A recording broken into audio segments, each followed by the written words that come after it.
ہے قول محمد قول خدا فرمان نہ بدلا جائے گا، بدلے گا زمانہ لاکھ مگر قرآن نہ بدلا جائے گا۔ کچھ نہیں تھا، جیسا کہ فرعون جس کی حکومت مشہور اور بہت بڑا حاکم، بہت بڑا بادشاہ، بڑی حکومت اس کی تھی، لیکن اللہ رب العزت نے حضرت موسیٰ علیہ السلام اور ان کے ساتھیوں کا ساتھ دیا تو فرعون کچھ بھی نہیں کر سکا۔ کیا ہوا اس کے ساتھ؟ دریائے نیل میں جا کے ڈوب کے مر گیا۔ آج بھی اس کی لاش کیا ہے؟ مصر کے میوزیم میں اللہ رب العزت نے عبرت کے لیے قیامت تک اس کو رکھ دیا ہے، قیامت تک وہ لاش ویسے ہی رہے گی۔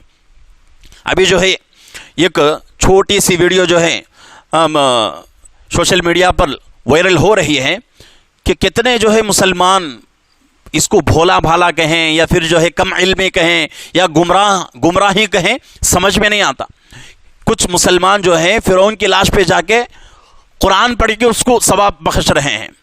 کتنی جو ہے گمراہی کی اور کتنی جو ہے ناعقلی اور کتنی جو ہے کم علمی کی بات ہے۔ کیا اس کے لیے جائز ہے قرآن پڑھ کے ہم جو ہے بخش دیں؟ کتنا بڑا اللہ کا دشمن تھا۔ آج مسئلہ کیا ہے کہ بھئی کسی غیر کے لیے ہم اس کی کامیابی آخرت کی نہیں بلکہ دنیا کی کامیابی کے لیے بھی دعا نہیں کر سکتے، دنیا کی کامیابی کے لیے بھی دعا نہیں کر سکتے کافر کے لیے۔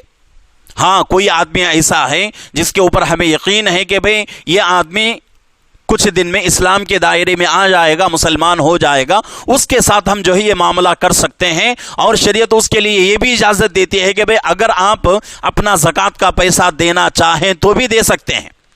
کس کے لیے؟ وہ آدمی جو کہ اسلام کے دائرے میں آ رہا ہو، مسلمان بن رہا ہو، مسلمان بننے کی پوری جو ہے اس کی تیاری ہو چکی ہو، ہمیں پورا یقین ہو، تو تب اس کے ساتھ ہم یہ نرمی کا معاملہ کریں گے۔ ورنہ تو حضرات صحابہ کی شان ہے، حضرات صحابہ کی خصلت ہے، عادت ہے، کیا ہے؟ محمد الرسول اللہ والذین معہ اشداء علی الکفار، کفار کے ساتھ سخت مزاج، رحماء بینہم، اپنے ساتھیوں کے ساتھ نرم مزاج۔ یہ جو ہے حضرات صحابہ کے صفات تھے۔